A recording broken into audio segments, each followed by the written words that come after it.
Hello everyone, welcome to the world of story. फिर से मैं आप लोगों के सामने एक और नया रियल सुपरनैचुरल एक्सपीरियंस लेकर। रैगिंग कॉलेजेस के अंदर आम बात होती है। इंजीनियरिंग कॉलेज और मेडिकल कॉलेजेस के अंदर अलग अलग फॉर्म्स के अंदर रैगिंग हुआ करती थी।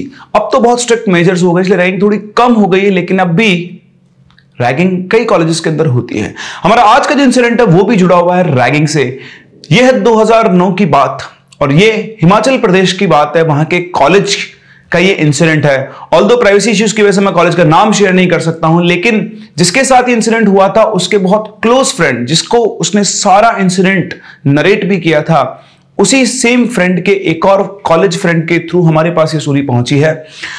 सो आइए देखते हैं क्या हुआ स्टोरी के अंदर, कैसे रैगिंग की वजह से एक स्टूडेंट का बहुत बड़ा नुकसान हुआ। कहानी में आगे बढ़े उससे पहले अगर आपके पास भी ऐसी कोई रियल स्टोरी या फिर सुपरनैचुरल एक्सपीरियंस है तो आप शेयर कर सकते हैं मेरी इन दी गई आईडीज पर। तो विक्रम ने अपना फर्स्ट ईयर ज्वाइन किया था एक मेडिकल कॉलेज के अंदर और ये टाइम था फेब के आसपास का। तो यहां पर फेब मार्च के अंदर जो होती है ना, रैगिंग्स बिल्कुल हाई पीक पर होती है। उस टाइम पर जो सीनियर्स होते हैं वो जूनियर्स के रूम में पहुंचते हैं या फिर जूनियर्स को अपने रूम में बोलते हैं। इसको बोलते हैं कॉल लगाना। मतलब जो सीनियर होता है वो कॉल करता है, किसी भी जूनियर को बुलाता है अपने रूम में और उसके बाद वो उनसे बहुत सारे काम करवाता है। अपने रूम की सफाई करवाना, कुछ सामान लाना, अपने असाइनमेंट्स पूरे करवाना या और भी बहुत तरीके, अपने खुद को थप्पड़ मारना, खुद अपने दोस्त के साथ मतलब एक और जूनियर को बुला ले उसको गाली देना। ऐसे बहुत सारे फॉर्म्स ऑफ रैगिंग होते हैं जो कॉलेजेस के अंदर चलते हैं। तो अब इन सीनियर्स में भी एक ऐसा ग्रुप बन जाता है जो कि बहुत ही डेडली होता है, जिनको रैगिंग लेने में बहुत मजा आता है। तो ऐसे ही एक ग्रुप यहां पर भी था। ये जो इन सीनियर्स का ग्रुप था ये करीबन रात को 11 बजे के आसपास निकलता था और फर्स्ट ईयर्स वालों के हॉस्टल में पहुंचता था। ये लोग वहां पहुंचे, वहां पहुंचकर इन्होंने एक एक जूनियर के रूम में जाकर रैगिंग करना स्टार्ट किया। हर एक जूनियर से अलग अलग काम करवा रहे थे। कुछ जूनियर्स को इन्होंने बोला कि तुम्हें हमारे कपड़े धोने हैं और इन कपड़ों को भी रात में धोना और सुबह 7 बजे तक ये कपड़े सूख कर प्रेस हो जाने चाहिए। इसी तरह किसी और जूनियर के पास गए, उससे बोला कि तू पहुंच मेरे रूम की सफाई करके आ। जब तक मैं वहां पहुंचता हूं तब तक मेरा रूम बिल्कुल क्लीन होना चाहिए।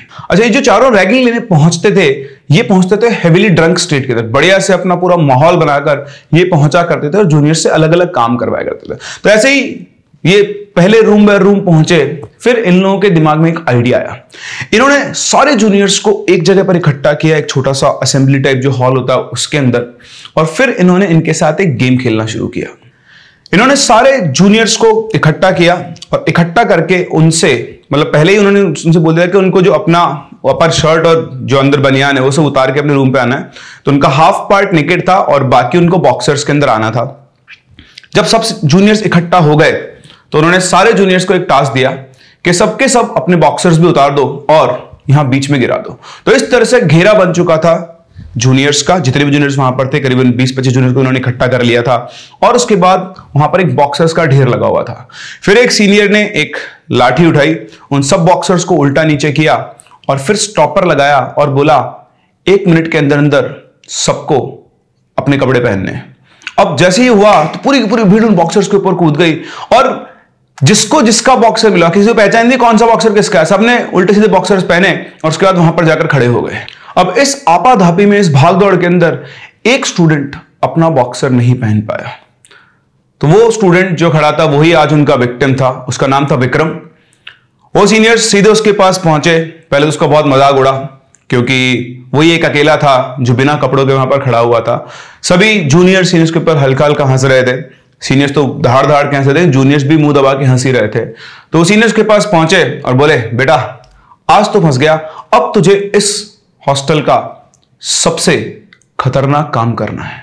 उन्होंने उसको पकड़ा और पूछा बता नाम क्या है? तो बोलता है विक्रम। तो बोलता है विक्रम बेटा अब तुझे अगले 7 दिनों तक जो हमारे कॉलेज का मोर्ग है वहां पर जाकर सोना है। और सिर्फ सोना नहीं है, तुझे हमें वहां पर सोने का प्रूफ भी देना है। तुझे हर 1 घंटे में एक सेल्फी लेकर हमको भेजनी है। और इस तरह से विक्रम को टास्क दिया गया। विक्रम थोड़ा सॉलिड बंदा था, उसको ये सबसे डर वगैरह नहीं लगता था, वो पैरानॉर्मल विश्वास भी नहीं करता था। तो उसने क्या करता, मना तो कर नहीं सकता था। तो उसने कहा ठीक है। तो उसने बोला कल से तेरा साइकिल शुरू होगा और 1 वीक तक तुझे मॉर्ग में जाकर सोना है। तो नेक्स्ट डे चुपचाप छुप के मॉर्ग में गया और मॉर्ग में जाकर वो सो गया। और जैसे उसके सीनियर्स ने कहा था उसने अपनी सेल्फीज ले लेकर उनको हर 1 घंटे में पोस्ट की। नेक्स्ट डे जब वो सीनियर्स से मिले उन्होंने बोला कि तुमको पागल समझता है क्या? तो उसने बोला क्या हुआ सर, मैंने तो आपको सारी सेल्फीज भेजी है। बोलते तुझे ग्राउंड फ्लोर वाले पे नहीं, ऊपर सेकंड फ्लोर वाले मॉर्ग में जाकर सोना है, और ऐसे चुपचाप कोने में जाकर नहीं सोएगा, तुझे मुर्दों के बिल्कुल बीच में जाकर सोना है। और ध्यान रखना तेरे चारों तरफ मुर्दे होने चाहिए, और उसके बाद तू सेल्फी लेकर हमको भेजेगा। अब क्योंकि विक्रम एक नाइट पहले ही काट चुका था एक मॉर्ग में, तो उसको एज सच वो नहीं था, लेकिन जो सेकंड फ्लोर वाला मॉर्ग था उसके बारे में कहा जाता था कॉलेज के अंदर कि एक हॉन्टेड मॉर्ग है, और वहां पर किसी को भी जाना अलाउड नहीं था, स्पेशली इन नाइट, ना किसी स्टाफ को ना किसी स्टूडेंट को। अब विक्रम को डर लग रहा था कि वो जो सेकंड फ्लोर वाला मॉर्ग है उसका तो उसने बहुत सारी चीजें सुनी हुई है, लेकिन सीनियर्स के प्रेशर में उसको जाना पड़ा। विक्रम उस रात वहां पर मॉर्ग में पहुंचा तो वहां पर पहले से डेड बॉडीज रखी हुई थी। जैसा उसके सीनियर्स ने कहा था, उसने डेड बॉडीज को अरेंज किया और उनके बीच में जाकर लेट गया। विक्रम को भूतों से ज्यादा इस चीज का डर था कि कोई उसे करते हुए ना देख ले, हो सकता है उसे कॉलेज से बाहर निकाल दिया जाए। ऑल्दो वो इस चीज से भी डर रहा था कि ये मॉर्ग जो है वो हॉन्टेड कहलाता है। बड़ी मुश्किल से उसने वहां पे रात काटी, हर 1 घंटे बाद वो सेल्फी लेता और अपने सीनियर्स को भेज देता, लेकिन उस रात कुछ नहीं हुआ। इससे विक्रम का थोड़ा और कॉन्फिडेंस बढ़ा। अभी वो 2 रातें गुजार चुका था और उसे 5 रातें और गुजारनी थी। नेक्स्ट रात भी वो पहुंचा, कोई एबनॉर्मल एक्टिविटी नहीं, उसने आराम से वहां पर रात गुजारी, इवन इस बार तो सो भी गया। तो जैसे जैसे आप इन चीजों के क्लोज जाते हो, मतलब उसका डर निकलता रहता है कि कुछ नहीं होता है। 4 रातें उसने सक्सेसफुली वहां पर निकाल ली थी, और अब कॉलेज के अंदर ये होता है कि ये सिर्फ एक रूमर था कि सेकंड फ्लोर वाला जो मॉर्ग है वो हॉन्टेड है, वहां पर ऐसा कुछ भी नहीं है। कॉलेज एडमिनिस्ट्रेशन ने शायद लोगों को वहां पहुंचने से रिस्ट्रिक्ट करने के लिए ऐसी कोई रूमर फैलाई हुई है, लेकिन ये सभी के सभी लोग शायद गलत थे। अगली रात अमावस्या की रात थी। विक्रम डेली रूटीन की तरह अपना काम खत्म करके करीबन रात को 10 बजे के आसपास उस मॉर्ग के अंदर घुस गया और आराम से लेटा हुआ था, अपना फोन चला रहा था, और करीबन रात को 1 बजे के आसपास उसे उस मॉर्ग के अंदर कुछ हलचल सुनाई थी। जैसे उसका ध्यान उस हलचल की तरफ गया, उसे लगा कि कहीं कोई स्टाफ मेंबर तो नहीं था। उसे डर घूस से नहीं था, उसे डर था एक स्टाफ मेंबर से कि कहीं अगर किसी ने उसे देख लिया तो उसे इस कॉलेज से रेस्ट्रिकेट कर दिया जाएगा। वो बुरी तरह घबरा गया था। उसने चारों तरफ देखा और उस हलचल के में जो उसका नजर गई तो देखा कि सामने कोई खड़ा हुआ है। क्योंकि वहां पर अंधेरा था तो वे समझ नहीं पाता कि सामने कौन खड़ा हुआ है, लेकिन वो बुरी तरह से डर के मारे कांप रहा था कि अब अगर आज उसको किसी ने पकड़ लिया तो वो ये भी नहीं बता सकता है कि सीनियर्स ने उसको रैगिंग के दौरान यहां पर रहने के लिए बोला है। तो घबरा रहा था। एनी हाउ उसने फोन को निकाला और उसकी फ्लैश लाइट ऑन की, और जैसे वो सब काम कर रहा था उधर से उस आदमी की आवाज आई, तुम्हें मुर्दों के साथ सोना बहुत पसंद बना, आज के बाद तुम इन्हीं मुर्दों के साथ सोओगे। इस तरह से वो हंसा, और जैसे विक्रम ने फ्लैश लाइट की तरफ की, उसकी हालत टाइट हो गई। सामने एक बहुत ही खतरनाक से चेहरे वाला आदमी खड़ा था। उसने और देखा ना ताओ, किस्मत उसकी अच्छी थी कि जहां वो खड़ा था उसके जस्ट अपोजिट साइड मोर्ग का गेट था। वो सीधा वहां से उठ के मोर्ग का गेट खोल के भागा, और भागते भागते भागते वो समझ नहीं आता कि उसने क्या देख लिया है। उसकी इतनी हिम्मत नहीं थी कि पीछे घूमकर देख ले कि वो आदमी उसके पीछे है या फिर नहीं, बस वो उतर के सीधा भाग रहा था। भागते भागते अचानक सामने से उसे कोई आता हुआ दिखाई दिया डॉक्टर कोट के अंदर, और वो चलता हुआ था। उसको देखकर उसे लगा कहते कोई उसका सीनियर है, कोई रेजिडेंट डॉक्टर है या फिर कोई उसका फ्रेंड है। वो और तेज भागा और सीधा उस आदमी के पास पहुंचा, और पहुंचकर उसको एक सांस के अंदर उसने सारी कहानी सुन दी, किस तरह से मॉर्ग के अंदर वो बैठा हुआ था। और वहां पर उसने कुछ नहीं सोचा कि उसके सीनियर्स को पता लगेगा नहीं लगेगा। उसने साफ साफ बोल दिया कि एक आदमी आया, उसने ऐसा ऐसा बोला, और बस मैं उसको देख के भाग रहा हूं। और जब ये बल्कि वो खत्म किया तो उधर से एक आवाज आती है, क्या तुम्हें पक्का विश्वास है कि वो आदमी मैं नहीं था? ऐसे करके उसके सामने आया, उसने फ्लैश लाइट ऑन की, उसकी हालत बिगड़ी हुई। वही आदमी था जो मोर्ग के अंदर खड़ा हुआ था। वो फिर से घूमा और उसने भागना शुरू किया। चिल्ला भी नहीं पा रहा था, उसकी हालत इतनी टाइट हो चुकी थी, बस वो भाग रहा था। अमावस की रात थी, सड़कों पे अंधेरा फैला हुआ था, स्ट्रीट लाइट्स भी ऑन नहीं थी, जो कि जनरली हो जाता है हिमाचल के अंदर, तो वैसे भी लाइट्स का थोड़ा इशू रहता ही है। तो वहां पर उस टाइम की बात है तो लाइट्स भी, उस रोड लाइट्स जो थी वो भी ऑन नहीं थी, और वो अंधेरे के अंदर भागे जा रहा था, भागे जा रहा था। भागते भागते वो कॉलेज के मेन गेट पर पहुंचा तो वहां पर उसे सिक्योरिटी गार्ड दिखाई दिया। उसको देखकर उसकी जान में थोड़ी जान आई। वो फिर से भागकर उस गार्ड के पास पहुंचा और फिर से उसको एक सांस के अंदर उसने दोनों इंसिडेंट बताया कि कैसे मोर्ग के अंदर उसको आदमी दिखा, फिर रास्ते में एक और इंसान दिखा जो बिल्कुल उसके जैसा ही था। और वो बोल के खत्म ही हुआ था कि फिर से वो गार्ड अपनी कैप हटाकर बोलता है, क्या तुम्हें पूरा भरोसा है कि वो इंसान मैं नहीं था? और इतना कहकर वो फिर से हंसने लगा। विक्रम की हालत खराब हो चुकी थी। वो उसको देखकर फिर से उसने भागना शुरू किया। इस बार वो जो कॉलेज का गेट था उसको क्रॉस कर सकता, भाग रहा था सड़क के ऊपर बेतहाशा, कुछ समझ नहीं आता। आप अपने आप को रख के देखो उस जगह पर, आपके साथ ऐसा होता आप क्या करोगे? आप भी बिल्कुल उसी की तरह भागते रहोगे। वो भागते रहता और भागते भागते उसकी नजर एक पुलिस वाले के ऊपर पड़ी।